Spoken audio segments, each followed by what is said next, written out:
Moses Ituama versus Demsey McKean. I want to talk about this fight because I'm following Moses Ituama. Plus, I've been following Demsey McKean since Eddie showed a bit of interest in the Australian side of the boxing world and acquired a few boxers from Australia. He didn't sign Demsey McKean because Demsey McKean had his own promotional company situated already, but he did do a lot of work with Eddie on his come up, subsequently culminating in a loss against Filip Hrgović last year when Anthony Joshua took on Robert Helenius. It was August 2023, the last time Demsey McKean fought, when he lost to Filip Hrgović. Now, he hasn't fought since. That's a year and a half, basically. He hasn't fought. And in that time, Moses had fought 6 times. He had 6 fights in that year and a half that Demsey McKean was out. So the ring rust was definitely with Demsey McKean, and Moses Ituama was itching and rearing to go, and he was in his full stride.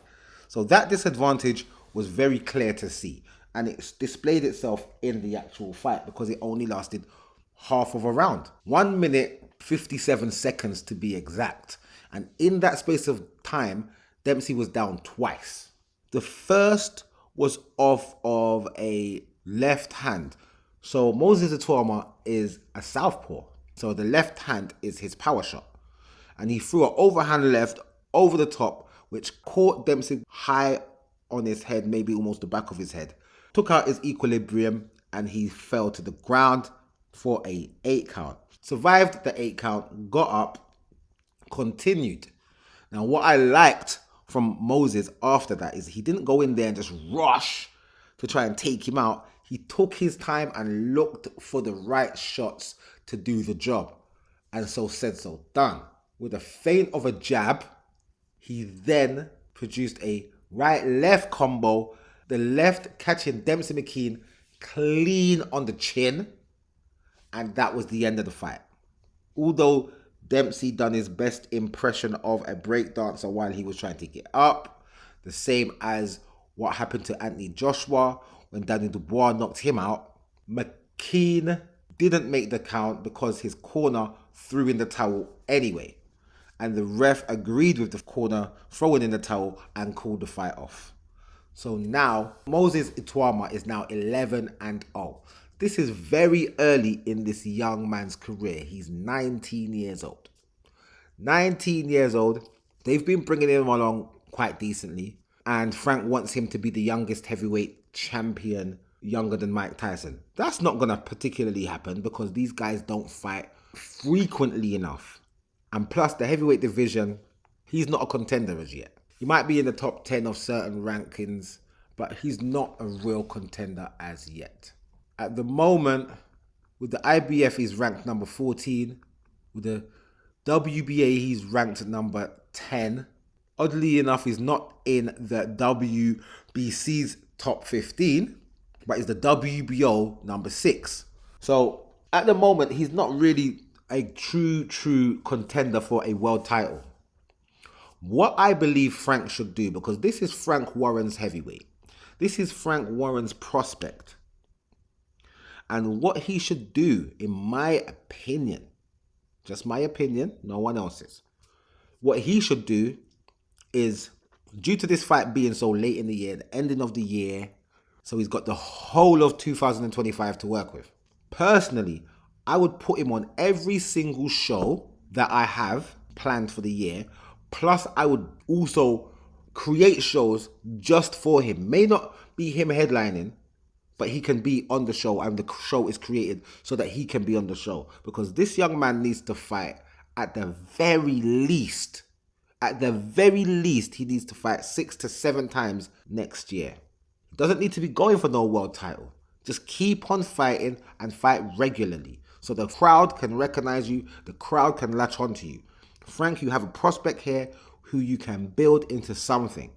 Put him in there with any guys right now. You don't need to put him in there with known guys. You don't need to put him in there with the likes of, Chisora, Otto Wallin, Fabio Wardley, F.A. Jabba. You don't need to put him in there with these Frank Sanchez's and all of these guys. He doesn't need to go in there with anyone that is really necessarily known. But because you've stepped him up with this Demsey McKean fight, He does need to stay at a certain level, but at the same time, if you're putting him in there consistently throughout the year, not every fight has to be a top quality contender. You can have a few gimmies. Personally, I would want him to fight 12 times next year. Personally, I just think he should fight a bum a month. That bum a month situation develops the fighters. Find a bunch of journeymen and let him get in there with some of these journeymen. Tough guys. Don't put him in there with no walkover journeymen. Some tough journeymen. And get him regular fights. I believe that he should fight between 9 to 12 times next year. And if not, at least 6 to 7. You want him to be like Mike Tyson. You want him to be a champion as early as Mike Tyson was. What people don't realize when they're making these outlandish claims and these wishful thinking claims is that the Iron Man, Mike Tyson, the Iron Mike Tyson, he had 14, maybe 15 fights in his first year as a pro. 14 to 15 fights. He fought a couple guys in the same month. If you look at November, he had 3 fights in November. He had 2 fights in October. This guy was fighting constantly fighting. By the time he had his world title fight, the guy had 29 fights. And that wasn't even 2 whole years. That wasn't even 2 whole years. And he had 29 fights before he fought, or 28. Then he fought Trevor Berbick for the title. So you want to make Moses Ituama a champion like this, you need to make him fight at least 7 to 8 times in 2025. And if it was down to me, it would be 12 times. I'll just be creating shows all over England. Peer York Hall and small hall shows. I'll just create them. And then a couple copper box so he can fight a couple big names. In them 12 fights, I'd make him fight maybe 4, maybe 5 proper contenders. Other than that, it'll just be bring along fights. That's my personal opinion. Moses Ituama is one to look for. Everybody's watching him. Everybody's seeing what's going on. You need to keep him in the public's eye. You need to get the fanfare around him to grow. You need the casuals to start talking about him. That's what you need. You need the casuals to start talking about him. Us as the boxing fans, we're going to talk about him. But once the casuals are talking about him, that's when he creates a fan base, a true fan base who you can build and build and build into the pay-per-view star that everybody wants to be. This is prize fighting. To get the biggest prizes, you need to create the fanfare. To create the fanfare, these fighters need to be in the public eye. No pay-per-view fights, pure, just strictly, because you're going to the zone now, strictly just on the zone, normal fights, which no one has to pay for. And that's how you build. But let's see how it goes. Moses Ituama marches on, 11-0. Fantastic win over Demsey McKean in his bring-along fight. I was kind of, maybe, but I just thought, oh, Demsey, you're going to get knocked out. Because Dempsey's got high aspirations of his own. He wants to become a heavyweight champion. But this is a nice little setback for him. So he has to go back to the drawing board and come back again. But Moses Ituama, well done.